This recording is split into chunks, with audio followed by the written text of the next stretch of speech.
Hare Krishna, and welcome to class number one, The Nectar of Devotion by Sri Rupa Goswami. It was originally called Bhakti Rasamrita Sindhu, translated and offered by Srila Prabhupada as a Nectar of Devotion. We're going to be systematically reading, studying, and discussing Nectar of Devotion, at least the first 19 chapters. This is the typical span of study for the Nectar of Devotion for the Bhakti Shastri, the formal study of Nectar of Devotion in ISKCON. And we're going to start right now. Jai. So let's turn it over to Kishore Gopi. We'll have some kirtan because nothing's a better beginning than that. And then we'll get into it. Jai. Okay. 1 week off and it feels like a lifetime.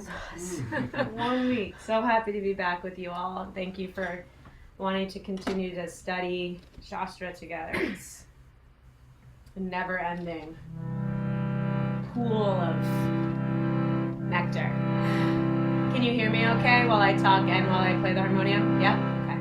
So come into your comfortable seat. And maybe find a little movement, shift around, shift anything that you might be carrying from your day, whatever it took to get here.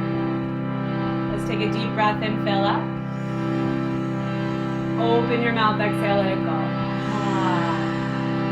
We'll begin with our opening prayers, this invocation, this honoring of all of our teachers, the acharyas that have walked this path of yoga before us, bestowing the light of knowledge upon us, removing the darkness of ignorance.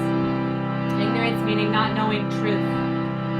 We also honor each other, the Vaishnavas, the devotees. We honor the Panchatattva, the Lord Chaitanya and his four associates who have given us, distributed this nectar, this medicine to us. Before the Maha Mantra, the great mantra, right, in one way or another has saved each of us in some way and brought us home. Take a deep breath and fill up. Om Jnana Timirandasya Jnananjana Shalakaya Chakshurunmilatam Yena Tasmai Shri Gurave Namah Vanchakalpatarubhyascha Kripa Sindhubhyeva Cha Vamadevyo Vaishnavevyo Namo Namah Jaya Shri Krishna Chaitanya Prabhu Nitya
Om Jnanatimirandasya Jnananjanashalakaya Chakshurunmilitam Yena Tasmai Shri Gurave Namaha.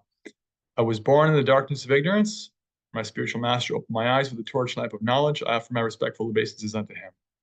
Panchakalpatarupyascha kripasatubhya evacha patitanam pavanebhyo vaishnavibhyo namo namaha. I offer my respectful obeisances unto all the Vaishnava devotees of the Lord, who are just like desire trees, can fulfill the desires of everyone, and are full of compassion for the fallen conditioned souls. Jai Shri Krishna Chaitanya Prabhu Nityananda Shri Advaita Gadadhara Srivasadi Gaura Bhakta Vrinda Hare Krishna Krishna Krishna Hare Hare Hare Rama Rama Rama Hare Hare. Hare Krishna, everyone. Great to see such a full house. Good to see your smiling, enthusiastic faces, and you feel your energy all the way from here, Toronto. And we're starting the Sri Bhakti Rasamrita Sindhu Nectar of Devotion today. This is one of the core texts in our Krishna consciousness movement. We've already studied Nectar of Instruction together, many of us. And the Nectar of Devotion is originally from the same author, Srila Rupa Goswami. So many of you know or have heard of Srila Rupa Goswami. There are 6 primary Goswamis, followers of Lord Chaitanya. In fact, Srila Prabhupada begins his Nectar of Devotion translation with a verse from a song about the 6 Goswamis. I'll just recite that verse. It's nice. It's in the dedication. This book is dedicated to the 6 Goswamis. Nana Shastra Vicharanai Nipunao Sadharma Samstapakao Lokanam Hitakaranao Tripuvane Manyao Sharanya Karao Radha Krishna Padar Vinda Bhajanan Andena Matalikao Vande Rupa Sanatanao Rakuyugao Shri Jiva Gopalikao. So this is a song by Srinivasa Acharya, a devotee of the following generation of Vaishnavas, who's glorifying the 6 Goswamis. 6 Goswamis are so important. They were glorified immediately after they were on the planet by devotees like Srinivasa Acharya, and they're still super important now.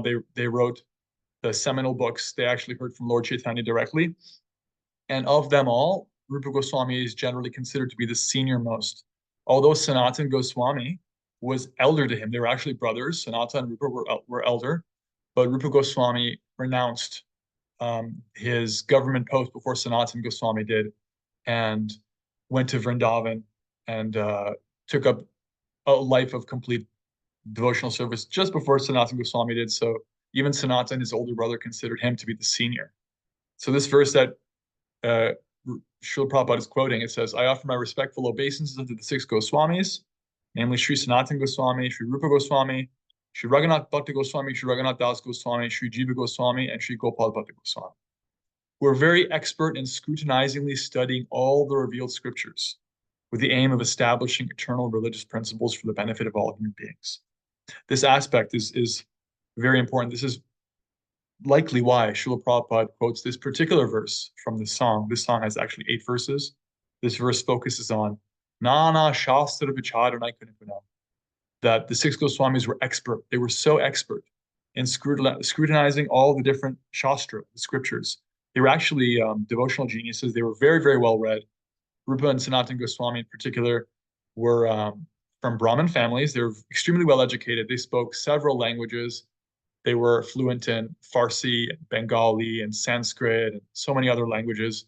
And they were extremely well educated, very well regarded, very cultured.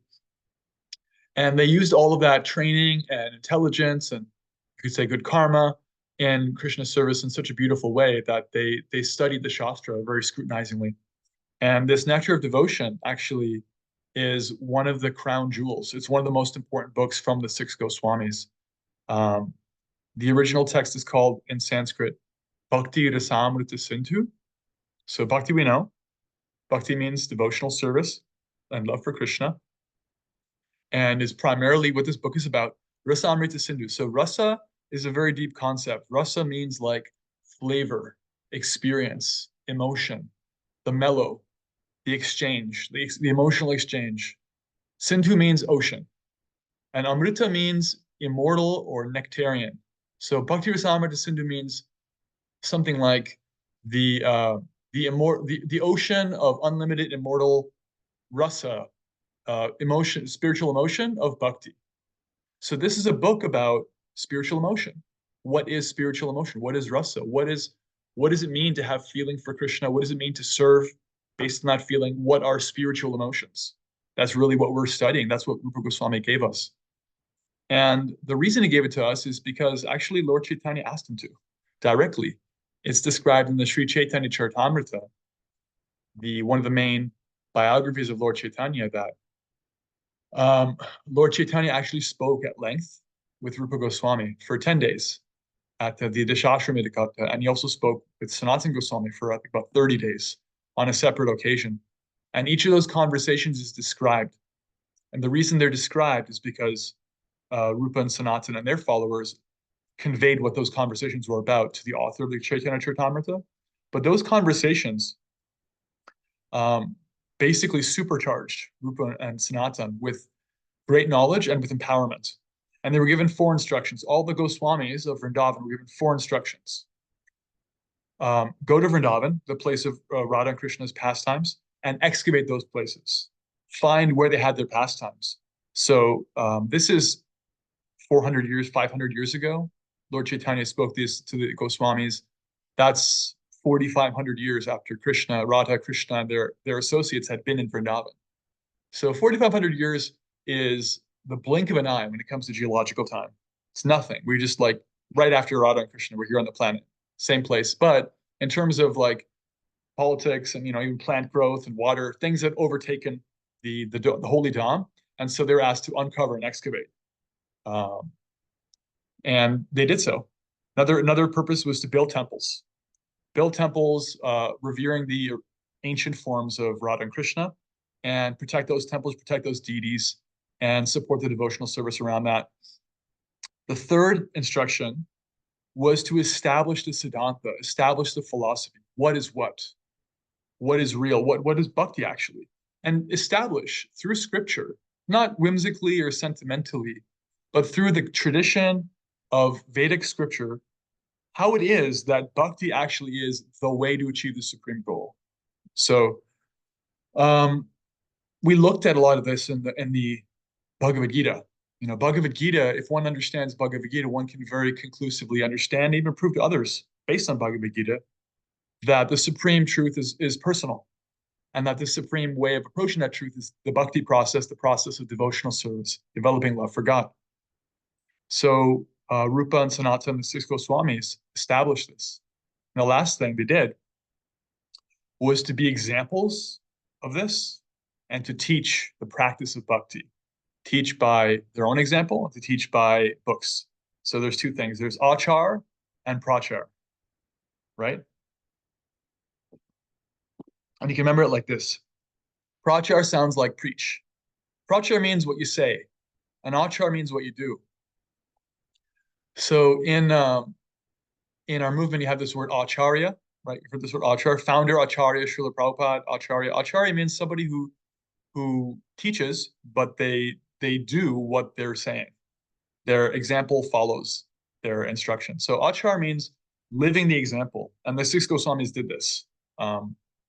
This song that I quoted earlier, that Prabhupada quoted from the Srinivasacharya, gives 8 different stanzas glorifying how the Goswamis were so intoxicated with love of Krishna, how they were chanting constantly, offering obeisances and scheduled measurements, chanting, counting the number of rounds they counted, um, worshiping deities, and so forth. And they led by example in that way. They also wrote books about the practice of bhakti for those at the professional stage like them, but also for those who are like, 1 foot in the material world and 1 foot, trying to be in transcendence like all of us.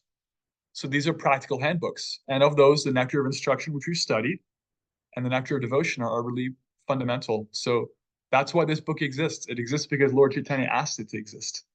And it's based on a conversation he had, a historical conversation over 10 days of instruction. He was the master, Goswami was the student. He instructed him, and the contents became this book on the science of bhakti. So, moving into the preface.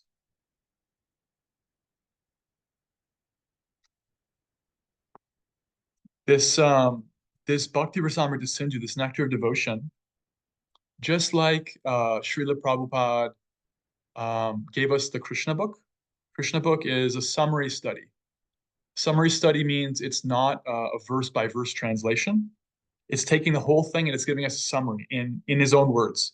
Krishna book is like a summary study of the 10th canto. So the Nectar of Devotion is a summary study of the Bhakti Rasamrita Sindhu.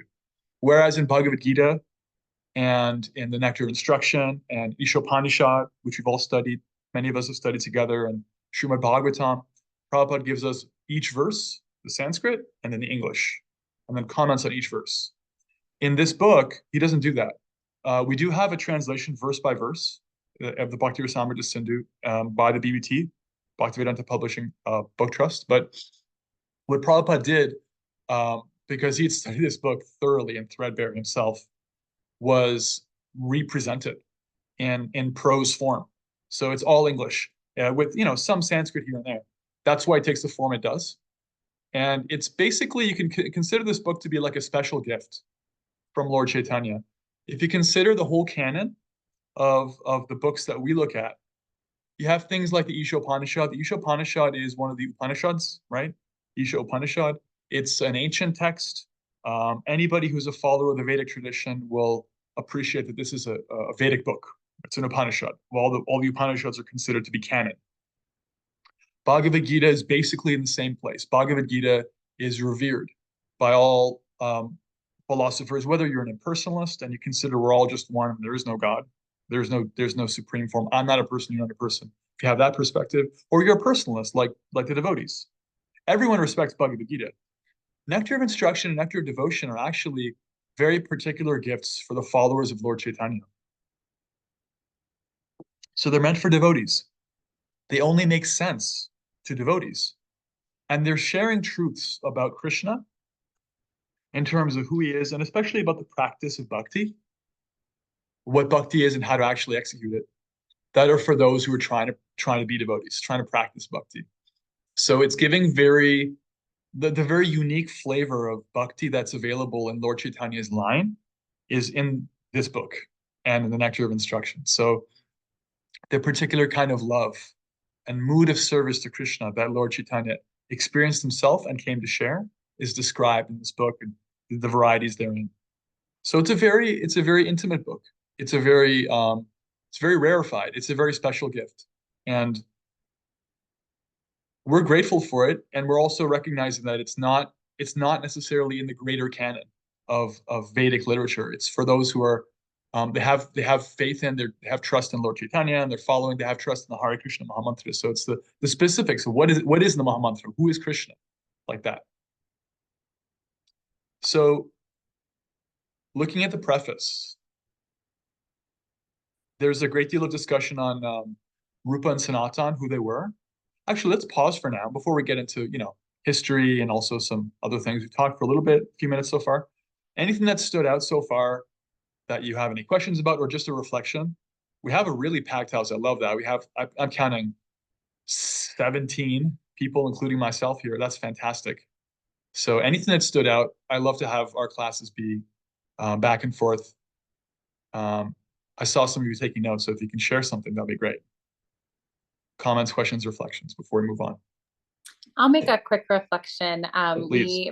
Leanne and I had the gift of being in Srimad Bhagavatam class with Keshava Swami Maharaj this morning. And he made a comment that just like, it was kind of beautiful when he was talking. I mean, he just kept telling stories of Krishna and Vrindavan and how he would, take on different identities and kind of trick Radharani.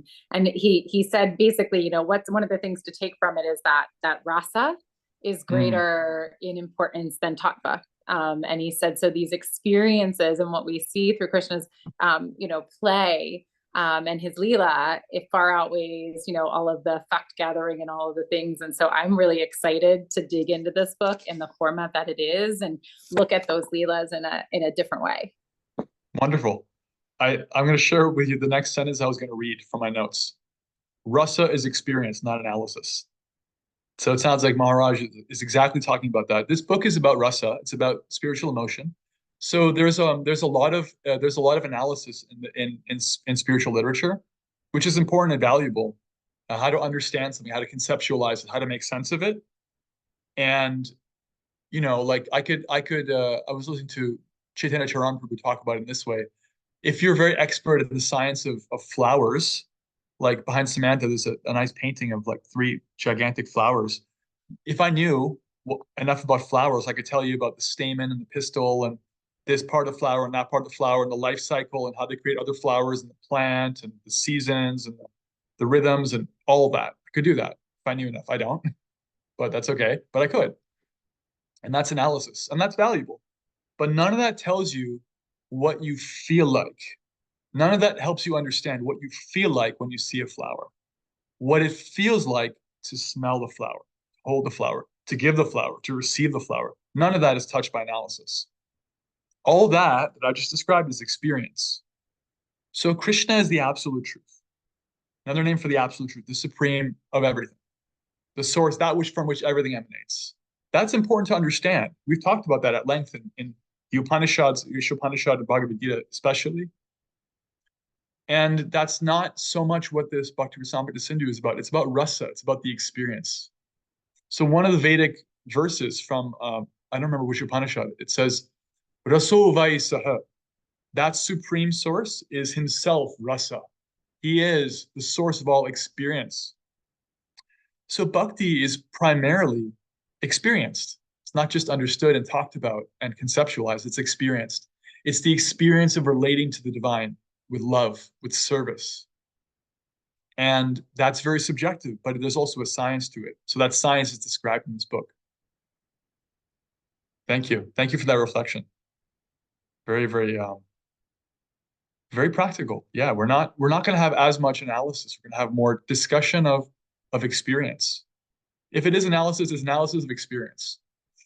We're really looking at the feeling, spiritual emotion.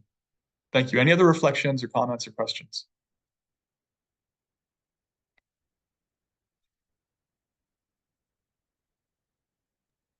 I'm sitting here and looking at Lord Chaitanya, our deity of Lord Chaitanya, and you said, consider this book, this text, a special gift from Lord Chaitanya.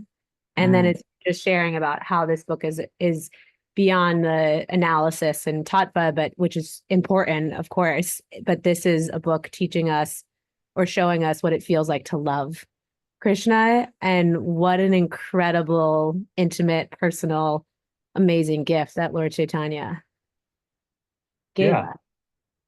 It's like, it's just how fortunate are we that he not only gave us the philosophy, but is trying to help us understand how to feel. Absolutely. It's described in the Srimad Bhagavatam that transcendence, the supreme, the divine, is understood in three ways: Brahman, Paramatma, Bhagavan. Brahman means the undifferentiated, all-pervading, that which doesn't display a personal form, and there is cognizance, there's knowledge in that, and then there's also the Paramatma. Paramatma means the indwelling, like the conscience, the receiver, the indwelling witness, the presence of the divine in everyone's heart.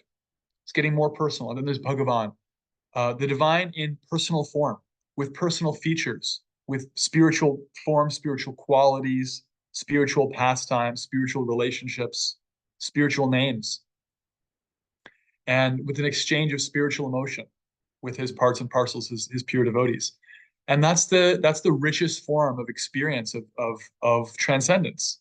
So that's what Lord Chaitanya was experiencing. That's what bhakti is really about. It's about connecting heart to heart with the divine, and the science of that, which helps us, to guide our spiritual emotions and to nourish them, is given in this book. Thank you. Yeah, we're very grateful for it.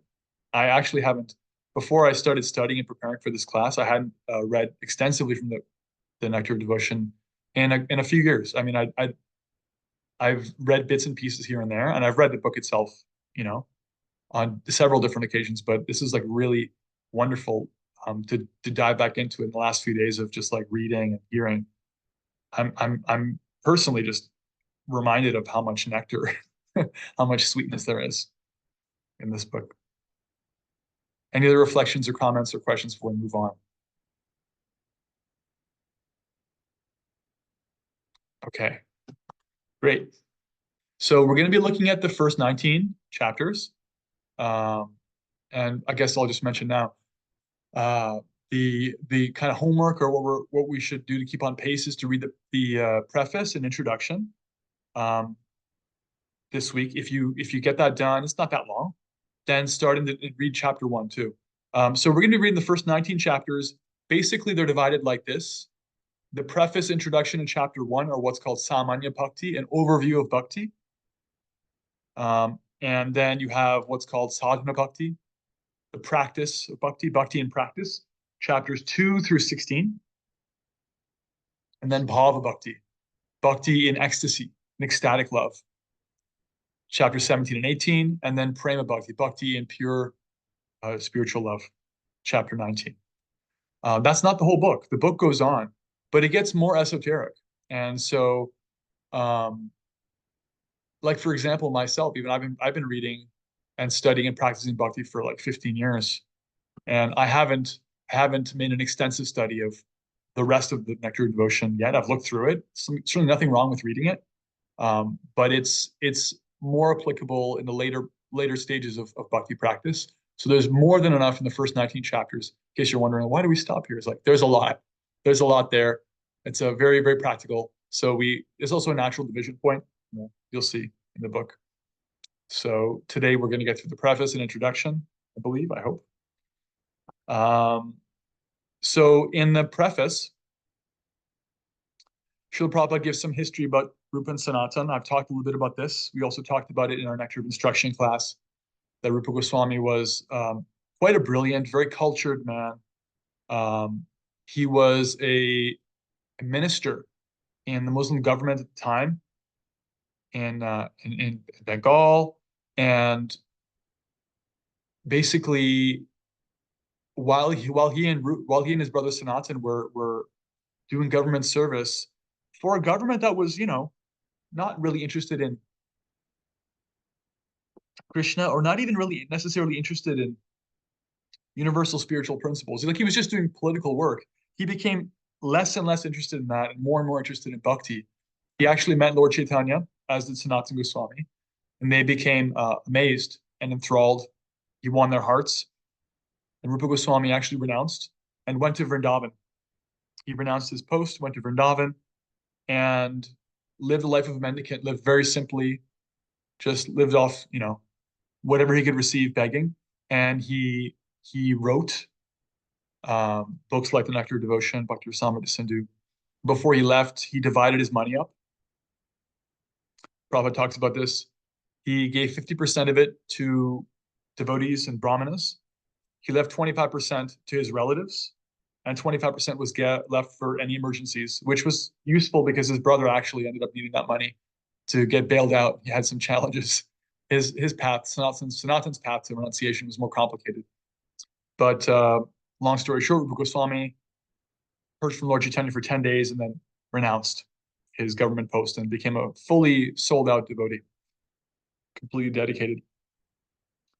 And so in the preface, Srila Prabhupada talks about rasa, right? He talks about what rasa is. And he talks about its material equivalent, what it looks like in the material world. So this is a practical place to start because we all have experience of rasa in its shadow form in material life, right?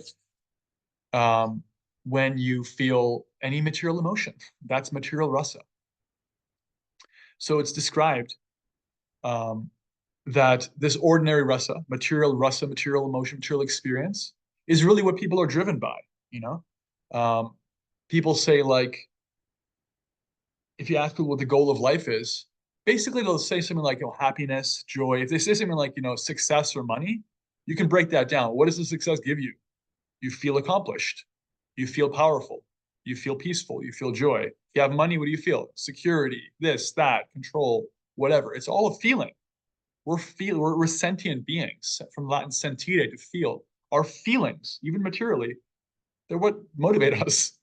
It's not our thoughts. It's not intellect. It's not abstract concepts. It's feeling. But generally, people are almost all the time dominated by their material rasa, their material experiences, material feelings. And bhakti rasa is different. How is it different? So material rasa is very flickering. The Sanskrit word for it is chapala. Chapala means it's flickering, like uh like a star twinkling in the sky. It's like, so you can see it, then you can't see it. It's not always there. And there is these two things in Sanskrit called bhoga and tyaga. Bhoga means to try to enjoy, to take for yourself, to experience some material experience. And you do that for some time, right? Like, let's say you're eating. Let's say you're eating, and as you're eating, you're experiencing some satisfaction with your food, right? How long does that go for? Maybe you eat till you're full. Maybe you have like it's a special feast and you overeat, right? And so at some point, it's like, I'm done. Doesn't matter how nice the thing is that someone offers me. At that point, like, no, I'm done. And that's part of the problem. All material rasa has an endpoint. You can only take so much of it, whether it's food or going to the amusement park or sex and sexuality or excitement, adventure and adrenaline or sleep or whatever kind of material rasa there is. Ever like stayed up for a couple of days to study for an exam and you're like, oh, I'm done. I'm just going to sleep forever. This is going to be so great. And then you sleep for whatever, 15 hours or something. Then eventually you're like, okay, I don't want to sleep again. I'm done. I'm done with that. Whatever it is, we can embrace it with our whole heart, but only temporarily. There's this boga. You try to enjoy it, but then you become full, become done with it. I don't want to even look at food. I don't want to sleep anymore. I got to get out of bed. I don't want that anymore. I'm done with it. Because the soul cannot be satisfied with material experience. This is why no amount of sex, food, power, money, any other materially available material rasa, material experience, leaves us feeling eternally satisfied. Some of it is necessary, some material. We're living in a body. There's a certain amount of, Prabhupada said, like, sense gratification is like salt. You don't want to have too much, you don't want to have too little. You have to have some, right? Body is designed to eat some food, go to sleep sometime, but it can't satisfy you because if you have all day to sleep and all night, even the bear wakes up from the hibernation. It's just not forever. And so the other thing is that it's also very qualitatively, it's not enough. It's not enough for the soul. So it's very flickering. It's here and there.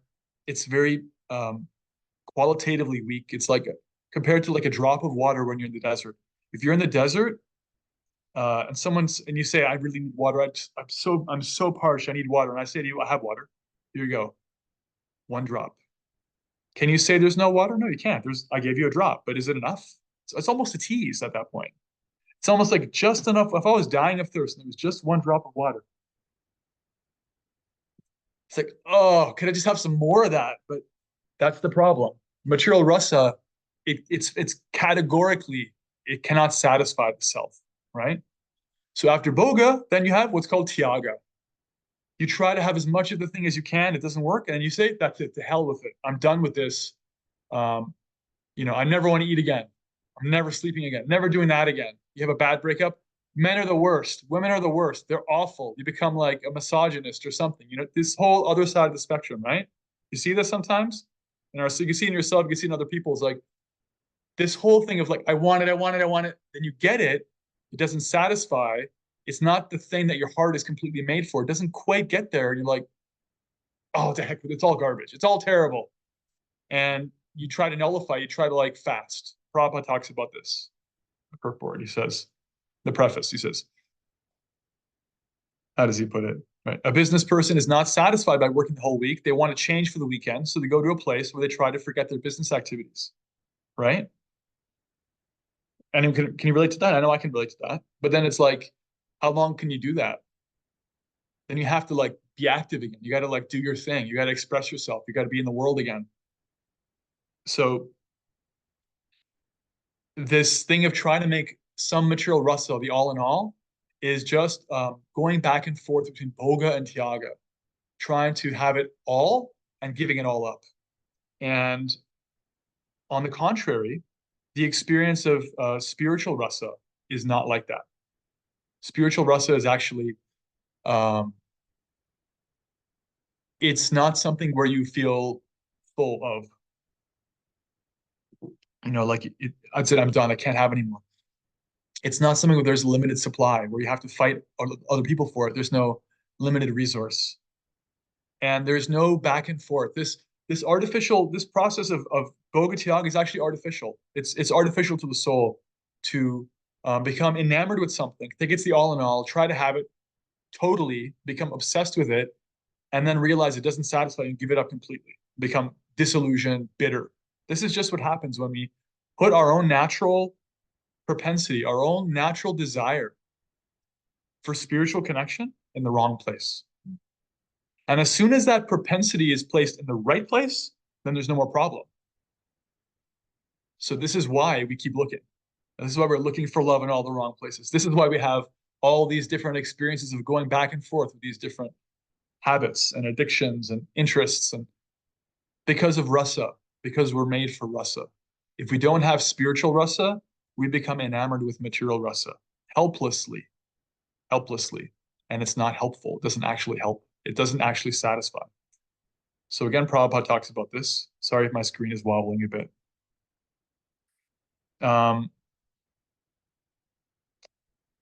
A living entity cannot steadily remain either in sense enjoyment or in renunciation. Change is going on perpetually, and we cannot be happy in either state because of our eternal constitutional position. Bhakti rasa, however, the mellow, the feeling, relished in the transcendental loving service of the Lord, does not even finish with the end of life, right?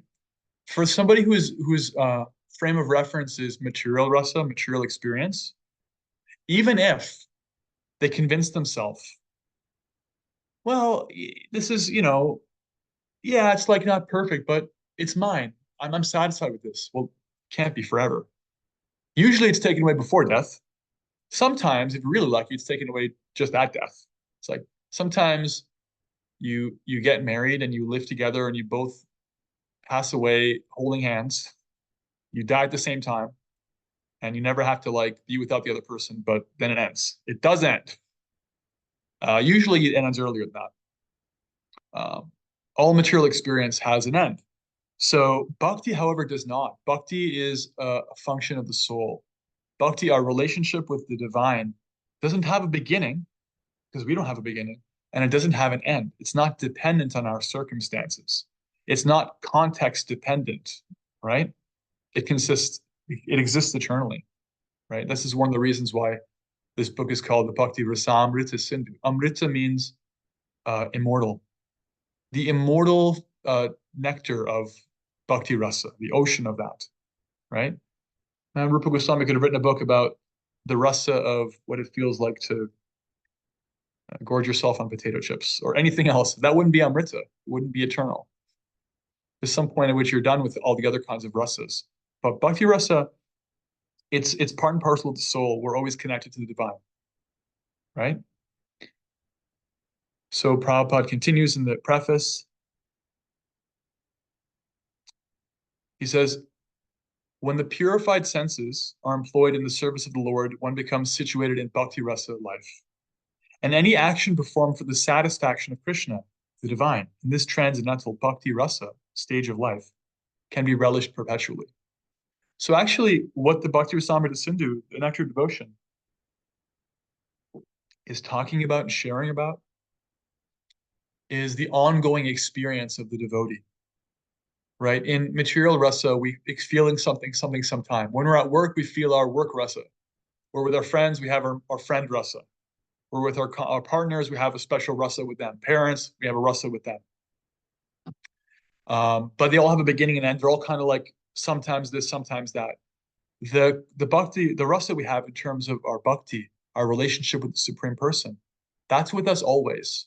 That's always with us. And it can be experienced all the time, actually. It can be experienced all the time because we can be acting in service all the time. So it's possible to experience rasa 24/7. That's what Prabhupada is alluding to here. When one is thus engaged in devotional service, all varieties of rasas or mellows turn into eternity. In the beginning, one is trained according to the principles of regulation, under the guidance of the acharya or spiritual master. And gradually, when one is elevated, devotional service becomes automatic and is characterized by spontaneous eagerness to serve. There are 12 kinds of rasas, as explained in this book. So we'll get into that. There's 5 primary rasas and 7 secondary. Primary and secondary means the primary rasas is the fundamental way in which a devotee at their purified level actually has a devotee, when they're actually uncovered their spiritual relationship, has a fundamental relationship with the Supreme Person in one of the 5 primary rasas. The secondary rasas, the 7 ones, can exist in the different primaries. They add different flavors and varieties. For example, the primary rasas are Shanta, neutrality;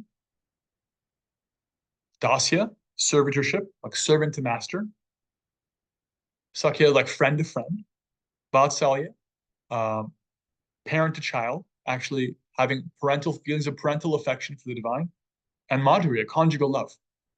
And the secondary rasas include like sense of humor, funniness, um, compassion, fear.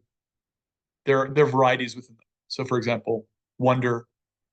Sometimes Krishna's parents, parental figures, they will experience wonder at how he's doing these amazing things. Adbhuta. That's the Sanskrit word. They're feeling like amazement.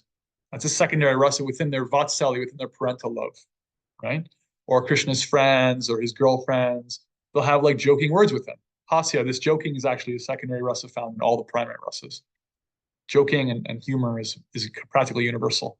So there are different varieties like that. We'll get more into the science in a bit. That's just a little bit of an introduction. And I'd like to share the screen for this section because this is one of the nicest things I think Prabhupada has written in this book. It's very relatable from this preface. So I'm going to share the screen and read from it.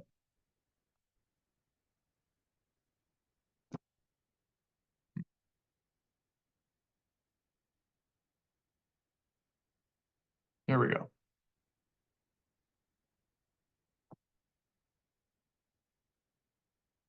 Okay. The basic principle of the living entity is that we have a general propensity to love someone. No one can live without loving someone else. This propensity is present in every living being. Even an animal like a tiger has this loving propensity, at least in a dormant stage. And it is certainly present in the human beings, right? We can all relate to this. The missing point, however, is where to repose our love so that everyone can become happy. At the present moment, the human society teaches one to love his country or family or their personal self, but there is no information where to repose the loving propensity so that everyone can be happy. That missing point is Krishna. And the Nectar of Devotion teaches us how to stimulate our original love for Krishna and how to be situated in that position where we can enjoy our blissful life. Right? And Prabhupada continues, in the primary stage, a child loves their parents, then their brothers and sisters. As they daily grow up, they begin to love their family, society, community, country, nation, or even the whole human society. But the loving propensity is not satisfied even by loving all human society. That loving propensity remains imperfectly fulfilled until we know who is the supreme beloved. This is a very deep concept. We're made for this. We're actually made to love and to give attention, to care. We've talked about this in other classes and other contexts. Like when a human being is born, they're actually like temporarily for some time, basically really selfish. Babies are really selfish and they grow out of it. It's really all about, when their needs aren't being met, they just kind of wail and expect that it's going to be, the parents are going to come and take care of things for them. And that's how it's supposed to work. And they do. They do take care of things for them. As a child grows up, they start to think, I'm not the only person in the universe. My parents are like real, and they try to accommodate their parents. And there's like a back and forth, the parents are doing so much for the child for so many years, practically like thankless. And then the child starts like doing things back. They'll make a little drawing. I made this for you, daddy, made this for you, mommy. I love you. They give something back, right? This is the heart expanding. This is what we're made for. And so it's considered very uncivilized, actually, in human society to not have any respect for your family, not have any respect for those who help you, because this is natural. We go out of our own very limited context to care for the family, care for them, your neighbors, maybe go to school, care for your classmates. Then you get a pet, you learn to care for like, at least the cute animals. Maybe you don't like, ugly animals, but the cute animals are good. In this way, bit by bit by bit, the soul learns to keep giving, right? and you become like a good nationalist who care about your country. But if you look at it, all these things are relative. If you care about your country, it means you don't care about other countries in the same way. If you care about your family, it means like they're better than other families, right? Even if you try to care for all human beings are not the totality of all of existence. There are other living entities, and all living entities, human and otherwise, are connected to the divine person, to the supreme source. So this is the point.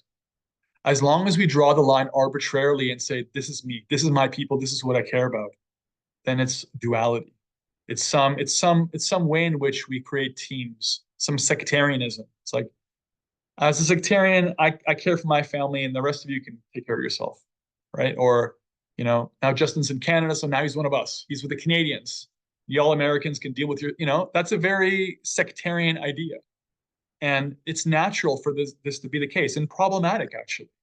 And the only way to get rid of that, the only way to get rid of like sectarian thought is in true spirituality, because the only way we're actually truly connected is what we have in common on the spiritual level. Otherwise, anything and everything can change. You can take me and you can take like, what to speak of human being, some other, some non-human, some plant. What do we have in common? You know, and materially we don't. Materially, it's not possible to find things in common with everybody. And spiritually, however, it is the case. We're all connected to that fundamental source. We're all connected to that supreme. So that's what Krishna is talking, that's what Prabhupada is talking about in this preface. That as long as our capacity for love is limited, as long as it's in the material realm, it's not really going to satisfy the self. It's going to create sectarianism. It's going to create false division. And it's going to create this need to like keep jumping from thing to thing, bhoga tyaga, accepting, rejecting, because all of those different categories cannot satisfy. There's nothing fundamentally spiritual about being Canadian or male or female or any of that. There's nothing fundamentally spiritual about any material category that can truly touch the soul. However, when we're connected to the Supreme Person, when we're actually experiencing spiritual emotion, then not only are we experiencing qualitatively, categorically a supreme kind of experience, but we can actually relate to others that we have nothing in common with materially. We can actually be truly non-sectarian, truly loving, because everyone, always, and everything is part and parcel of the Supreme Person, right? Does that make sense? I'm going to read a little more from this principle that Prabhupada expands on, then we'll take comments, questions, and reflections before we get to the intro. This is a preface still. Prabhupada writes, our loving propensity expands just as the vibration of light or air expands, but we do not know where it ends. The Nectar of Devotion teaches us the science of loving every one of the living entities perfectly by the easy method of loving Krishna. The method is very simple, but one has to understand it with a cool head. If we learn how to love Krishna, it is very easy to immediately and simultaneously love every living being. It is like pouring water on the root of a tree or supplying food to one's stomach, right? This is a reference to the Srimad Bhagavatam, in which Narada Muni, he says actually, just like when you want to take care of a tree, you don't go up to all the individual leaves and sing songs for them and massage them and take care of each leaf individually and the bark, the twigs. It doesn't work. You have to give to the root. It's the only way. It's the system. The system is there. If you water the root, the leaves will be taken care of, right? So there's a way in which, as one becomes Krishna conscious, as one becomes God conscious, one can actually experience the spiritual reality, the divine nature of other living entities. Whereas if I try to go out of my way, independent of any God consciousness, to appreciate everybody individually, one by one, it's not possible. It's artificial, right? I can sentimentally do that. Maybe I can think they're part of my family, or I can, oh, they look like me, or, they have the same political beliefs as me, or they have the same last name, but that's all external. Only when we have that connection in the spiritual level, by watering the root. Does that make sense? And just finishing off the preface here.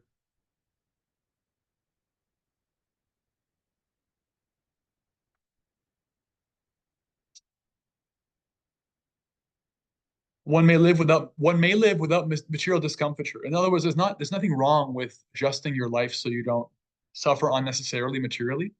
But at the same time, one should learn the art of loving Krishna, right? There's nothing wrong with creating a certain amount of material affluence or health or ease. It's relative. It is relative. I mean, you're going to still be born and die. We're still going to get sick. There's still some suffering, but we're not like anti-technology. We're not anti-health. We're not anti-fun, anti-food, or any material concept. However, we're practical. While we're doing the needful, taking care of the material things, Prabhupada writes, we have to learn how to love the divine person. At the present moment, we're inventing so many ways to utilize our propensity to love, but we're missing the real point, Krishna. We're watering all parts of the tree, but missing the tree's root. We're trying to keep our body fit by all means, but we're neglecting to supply foodstuffs to the stomach, right? If you care about the body, you have to put food in your mouth. You can't just put it in your hand and massage it. You can't put it in your hair, in your ear. You can't just smell it. You got to eat it. You got to put it in your mouth, chew it. It's got to go in the stomach. That's the system. And then everything becomes nourished and enlivened, happy, full of energy. So similarly, when we connect to the Supreme Person, we become vibrant. We actually start to come to life. That's basically it for the preface. Let's take any comments, questions, and reflections. Anything that stood out or anything you'd like to point to before we get to the introduction?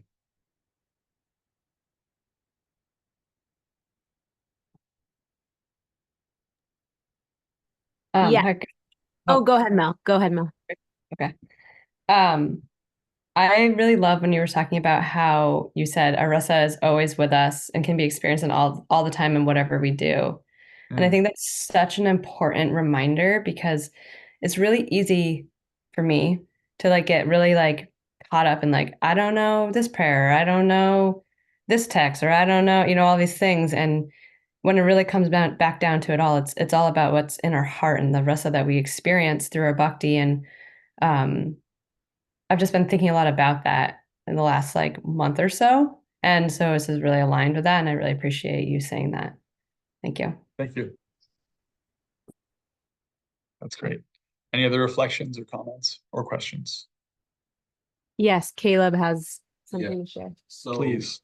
you were talking about you learn how to love Krishna, and you learn how to love all of existence basically. That kind of reminds me of like how like a device needs to be connected to like power source in a sense, and it's like then it has the ability to send a signal out. Or I mean, I kind of think about this in like the engineering context, but it's like that's like I feel like that makes sense. It's like go to the source first, and then that kind of like that source is like what your actions kind of like go through. Absolutely. You can't reproduce that in any other way. The phone, the laptop, the whatever, they can do so many things if and only if they have power from the source. So it's just recognizing our dependence. That's the theme that's come up many times in the other literatures we've studied. Recognizing our dependence, our humility that comes from that is like, just like we're dependent on the rain. If you want to eat, you have to have rain. It's not something we can control. It comes from higher power. It's coming from nature at the very least, and there's a way in which we have to receive that. So similarly, when we're plugged into source spiritually, we come to life. Our functions actually become vitalized. Otherwise, not so much. And it's actually like more beautiful. Like you think like, oh, I can be dependent, but it's like when you feel that, that's like, wow, like you almost cry, honestly, like when you feel that, Yeah. And that's something to be grateful for sure. Bless you. we have what's your name? He knows me as Bhakta Kareem. He knows you? Yeah. Shani knows you? Bhakta Kareem. You know Bhakta Kareem? Dr. Kareem. Yes. Where do I know you from? Look at my face. Oh my goodness. What are you doing in Vermont, Kareem? It's been What do I do? you distribute Prabhupada's books. Right. Wow. He lived with us in the ashram in Denver for like a year or something. Wow. Brother, it's been a while. Good to see you. Look how Krishna Wow. brought Hare Krishna. Let's connect more afterwards. It's good to see you again. He has a question. He has something to say too. Yeah, let's please. Yeah, just discussing this idea of rasa. Mhm. So differentiate the line within our own nature that, it's not just like some pitiful plea. It's actually like a connection with Krishna. Like Mhm. how do you not make sure you don't fool yourself and you're psyching yourself out that you're having transcendental experiences or some relationship with Krishna? How do you make sure that you're not um lying to yourself, self-deception, that you're some, elevated personality or experiencing these, think you get what I mean? Well, yeah, you have to triangulate. So in our epistemology means the science of how you know what you know. There's basically three things. There's guru, sadhu, and shastra. The sadhus are the devotees like Rupa Goswami who have exemplified bhakti.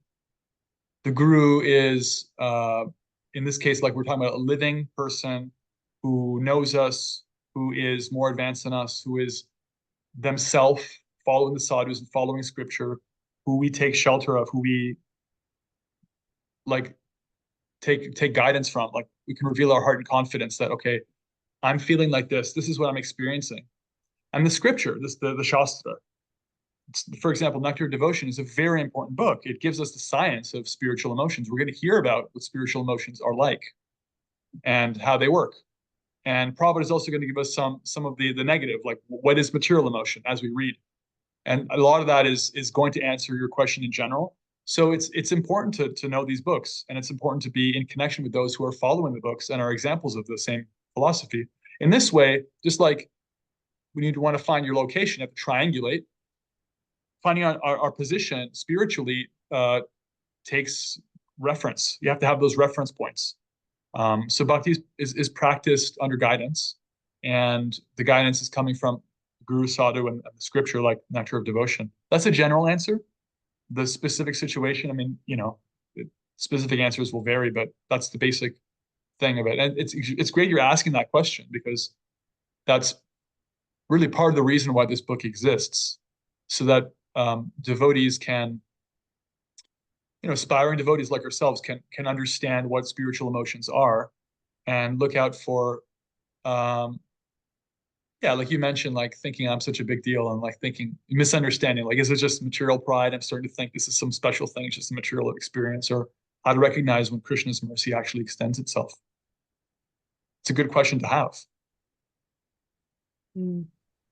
Shamia, there was another beautiful quote that's like stuck and it's like emblazoned in my head today. And I love the divine timing when you hear something and then it's like repeated throughout your day. And you've kind of just done that again, where, we're really talking here about, we're made to love the divine person, and how, Krishna, manifested here in Vrindavan and had these experiences, these rasas with his devotees. And so Maharaj shared this beautiful quote today, and it's just so simple, but to me, it's just so powerful. And it's, the devotees didn't love Krishna because he was God. They loved God because he was Krishna. And I just thought that was just such a cool way to kind of encapsulate a lot of this. And I feel like that's a lot of what you talked about tonight.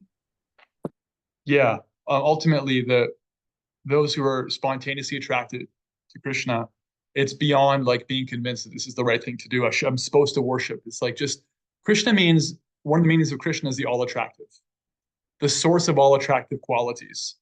So Krishna is just amazing.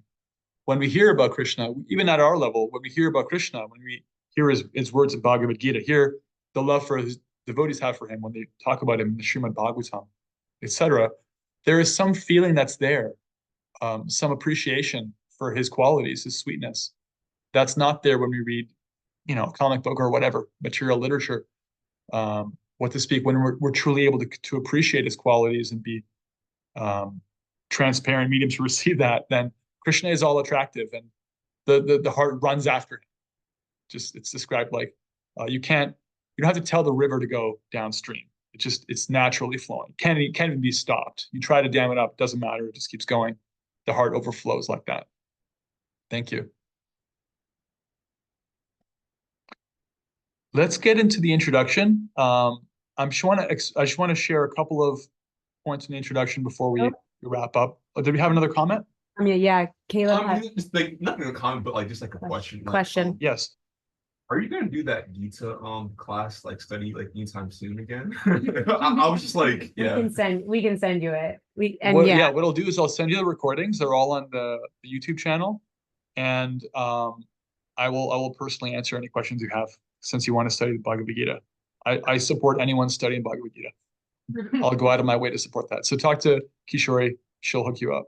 And I'm going to be back in Vermont in like 24 hours. Shy. But in general, I'll say like I don't have any specific plan to restart the Bhagavad Gita, but it is going to happen. We're not done with it. We're never done with Bhagavad Gita. We'll just go back again at some point. But yeah, we saved it all on YouTube. Okay, introduction. So Prabhupada talks. First of all, he gets into some what's called the Mangala Acharana. He invokes auspiciousness by taking shelter of his gurus and the Goswamis headed by Rupa Goswami, and ultimately Radha and Krishna. He gives us a bit of a breakdown of Bhakti Rasamrita Sindhu Nectar devotion, what we're going to explore. I've talked a bit about that earlier. And he paraphrases a couple of verses that I'm going to break down for us. One is the definition of pure devotional service, the definition. So this is important to know. It's actually like just one verse, but it's a very important verse. I'll share the Sanskrit for it. Sarvobhadi Vinir Muktam. That's a different verse. We'll get to that. First, it's Anyabhilashita Shunyam Jnana Karmadi Anavritam Anukulyena Krishnanu Shilanam Bhakti Uttama. Bhakti Uttama means this is what pure devotional service, pure bhakti is. So to break down that verse, Anukulyena means to be favorably disposed to Krishna, to want to be of service. So one of the fundamental qualities of bhakti in its pure form. And as we're hearing this, you may think like, oh, well, I don't have this. This is very high. We're talking just like we're talking about like, you know, if you have 100% pure mountain spring water, that's one thing. It can get mixed with like tap water or a little dirt or something else, but there's always that essence of purity in it, right? It's just kind of like watered down, right? So similarly, pure bhakti, we have to hear about the real 100% pure thing. And then we can think, well, maybe I don't have that yet, but we have to know what it is to be able to aim, right? So anukulyena means the devotee wants to be of service, right? It's one thing to unintentionally be of service.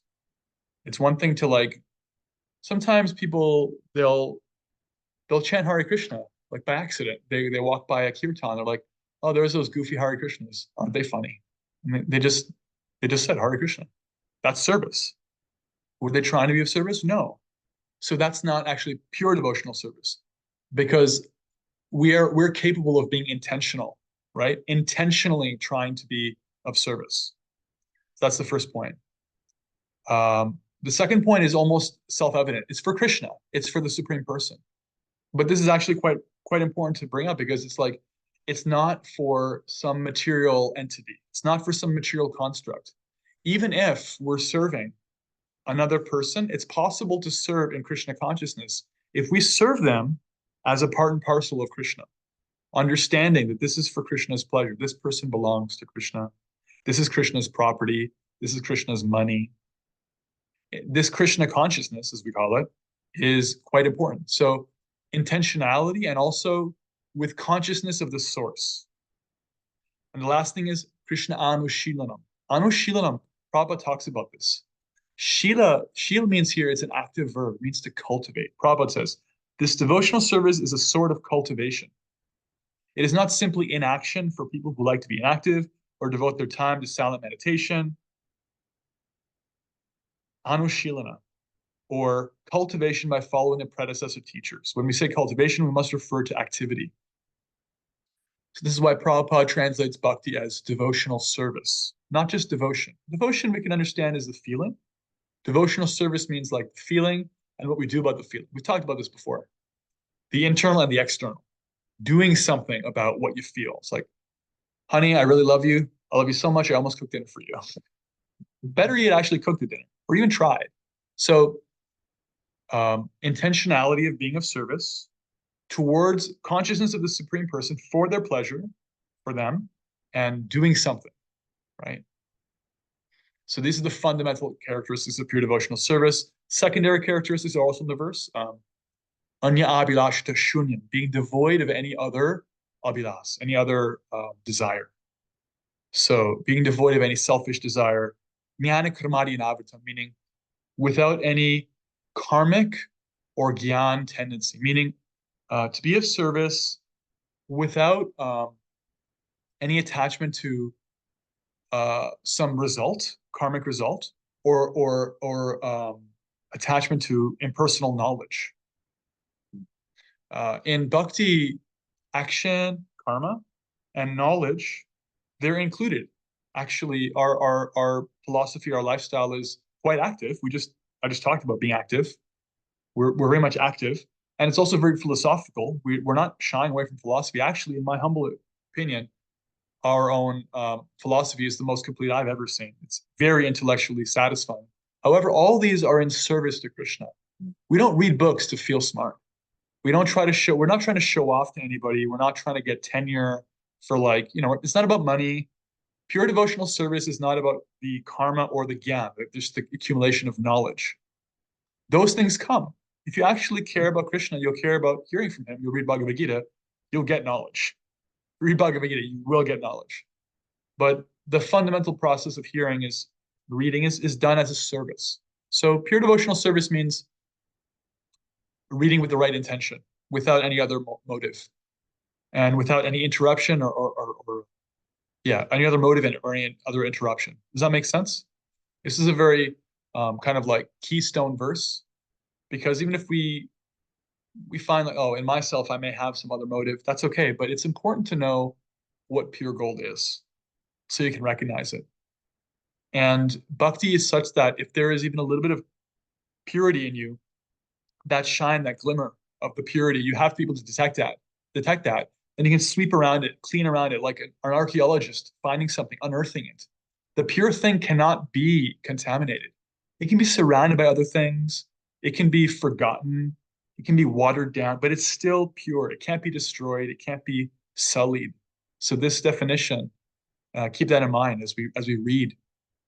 This is what we're going to come back to. This is the capacity the soul has in the relationship with Krishna. And the other verse that Prabhupada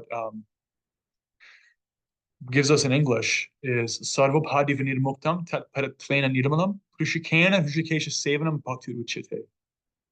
That bhakti means to give up any designation, right? We have all these designations. Upadis in Sanskrit, it's called an upadi, right? Like right now I'm your teacher. That's actually a designation. I'm not fundamentally your teacher or fundamentally a teacher. I'm just a devotee. I'm trying to be a devotee. I'm operating as a teacher. Right now you're operating as a student, in this class. That's also to a degree an upadi. If you think of it as like the temporary definition of a student, like I'm a student in a class. Like, no, we're all just, there's all these different upadis, designations, male, female, lieutenant, colonel, whatever, different things, last name, linguistics, ethnicity, sexuality, what have you, right? Sarvapati Vinita Muktam, being free, letting go of all these designations. Hrishikena Hrishikesha Sevanam, rendering service with our senses to the master of the senses. One of the names for the divine, for Krishna, is Hrishikesha. Hrishikesh is also a city in India. Hrishikesh. Hrishikesh means the Lord of the senses, the master of all the senses. All the senses are made to be engaged in his service. Again, it's kind of speaking to this point that bhakti is an active process. Whether we're using our mind, that's also a sense in this context. We're using our mind or intelligence, or we're using our hands, our feet, lifting something with our back. We're applying our senses in the service of the enjoyer of the senses. All right. That's all I wanted to touch on. And with that, we've gotten through the dedication, invocation, and yeah, preface and introduction of the Nectar of Devotion. Jai, let's take any comments, questions, or reflections before we retire for the night. See some Vishambhara. hands. Yeah. Haribol. You said about upadis, the designations that are temporary, and you said that yourself being a teacher, that's a temporary designation, but is guru, he's like our teacher, is that a temporary designation? Because in one sense it's kind of a post, but how does that fit in to that? Yeah, the guru is intentionally taking a position of for service to Krishna, for service to their spiritual master. They're taking a post of teacher for others because it's necessary, because that's how spiritual knowledge is. It's one of the ways in spiritual knowledge is transmitted. In my answer to Kareem, we talked about triangulating. Guru is necessary. In fact, one of the verses in the Bhakti Rasamrita Sindhu, Rupa Goswami says, "Ada Guruvashraya." One of the earliest steps is you take shelter of a guru, right? It's very important. So in that context, that's a spiritual relationship, right? That's a spiritual relationship. Our relationship with our guru or gurus is a taste of our relationship with Krishna, because it's a relationship that's based wholly and solely on the spiritual platform. We're not relating to them, hopefully, if we're really relating in the spiritual way. We're not relating to them because, yeah, they have the same color skin as me, and I can kind of like relate to their material getup. It's like that's helpful for accommodating the body and mind, but we're really relating to them because they are sharing Krishna. That's what we're receiving. That's the basis of our relationship. So in that sense, it's actually not a material relationship. It's not an upati, right? In that way, that's a bit of a deeper concept. But I guess the answer is it depends on the sincerity of your purpose in your relationship with the guru and their purity. Is this really about Krishna? If it is, all of our relationships are substantial and actually take on an eternal quality to the extent that we have Krishna in the middle, right? Like, for example, I can say for myself, when I first came to Bhakti, so many years ago, I remember still with so much affection. I still remember every single person I did some service with at that little center in downtown Toronto. And many of them live like in Australia, New Zealand. I haven't seen a lot of them in years. And just like seeing Kareem now, Kareem and I used to go do book distribution in Boulder and different places. I'm filled with so much appreciation, and I'm reminded of Kareem, because so much of our relationship, despite my nonsense, despite my material qualities and distractions, so much of our relationship has to do with Krishna, because we signed up for a Krishna conscious program, and Krishna is in the middle. So it takes on that eternal quality. So that's kind of the answer, is that to the extent that Krishna is in the middle, it's not even an upadi anymore. It becomes like, this is actually like my friend, my Krishna conscious ally. That's true of like partner relationships. That's true of friendships.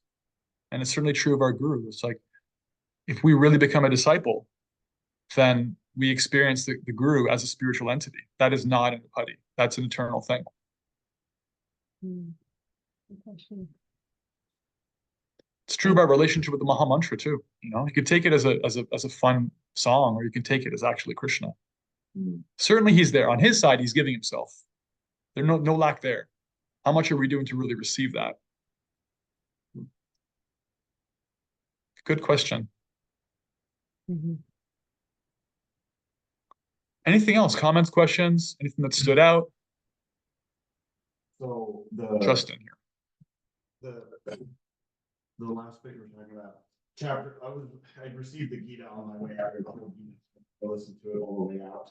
And chapter 4 was just like ringing with me this today. And it's just text 41, one who acts in devotional service, renouncing the fruits of his actions, and whose doubts have been destroyed by transcendental knowledge, is situated factually in himself. Thus he is not bound by the reactions of work with conquer of riches. Which reminds me that the material work, if we just completely detach and realizing if the consequence is good or the consequence is bad, there isn't. The consequence isn't ours to feel, those are ours. We just give back to Krishna. Everything, all action. That's where the true happiness is. So, anyways, it was when we were talking about the introduction, it was just tied to that chapter 4. Right. There's a lot more earlier in the chapter. Yeah. Talks about it. Yeah. 3, 4, and 5 talk about that a lot. It's like a banker, a teller can count so much money. Nowadays, you don't actually use your hands for it. It's all electronic, but billions of dollars can be counted. But it's like, you can look at the accounts and one day it's, lost 1.1 billion. Next day, gain 2.3. There's no lamentation or jubilation. It's like, it's all, if they take even a penny for themselves, they lose their job. They're not qualified anymore. It's not done like, this is on my account. This is for me. I'm enjoying it.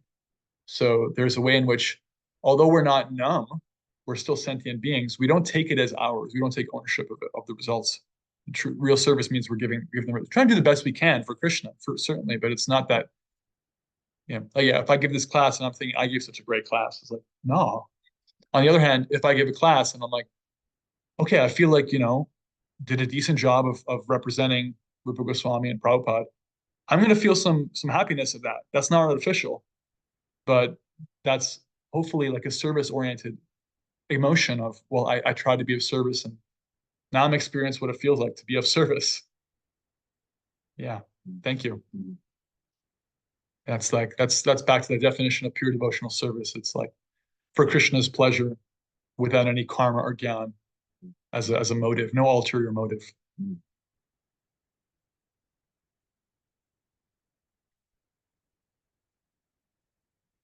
Even in our material relationships, if you think about it, the less there is an ulterior motive, the more touching it is when someone does something for us. If somebody does something for you and you're like, wow, what can I do for you? And they're like, nothing. I don't want anything. I didn't do this for a favor. I just think you're great. I just want to do this for you. It's like, you can't even pay him back. There's nothing you can do. It's like, it doesn't exist anymore.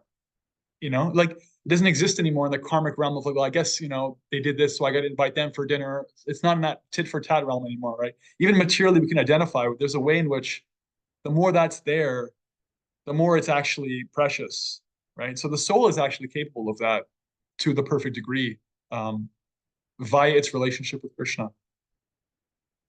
Thank you. Any other reflections or comments? Questions? I was thinking about how Krishna says in the Gita that the material world is like the banyan tree, the perverse reflection of the spiritual world, and how the emotions that we feel and the feelings that we experience in this life are, again, like we were speaking about tonight, they're the perverse reflection of that which is so much deeper in the spiritual realm. That's why they have any kind of power, is because they're reflections of the spiritual reality, the lasting reality. You kind of made the case earlier that really emotion is what drives everybody anyway, material emotion.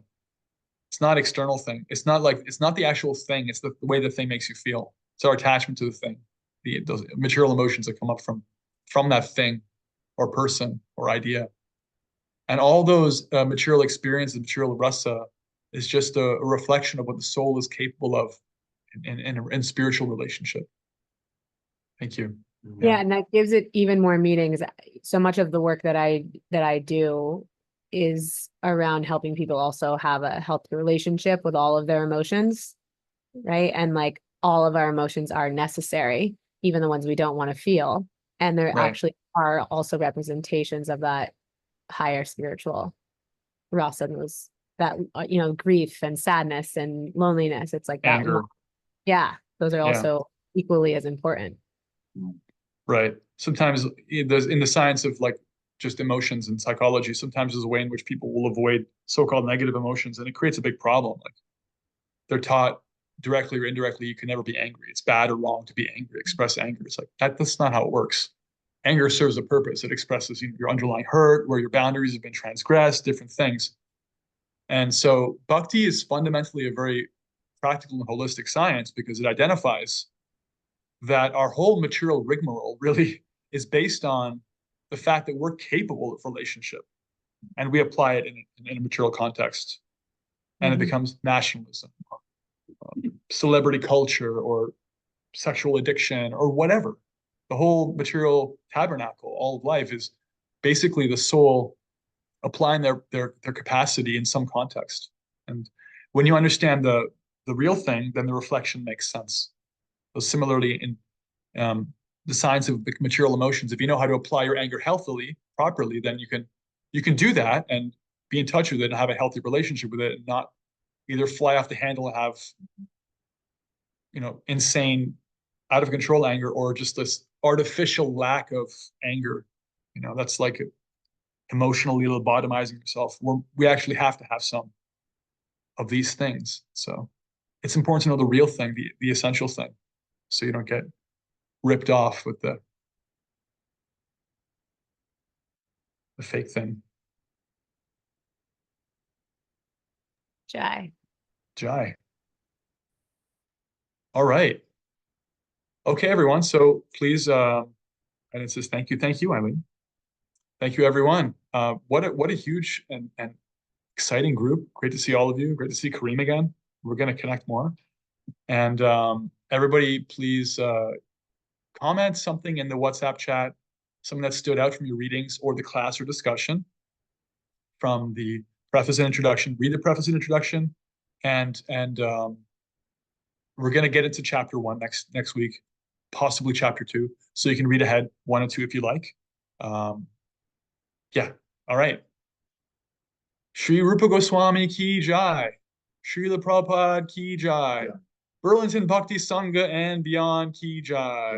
I also offer our respectful obeisances to all the devotees. Vancha kalpa tarupyascha kripa sindhupya evacha. Patitanam pavanebhyo vaishnavibhyo namo namaha. Hare Krishna, everyone. Have a great night.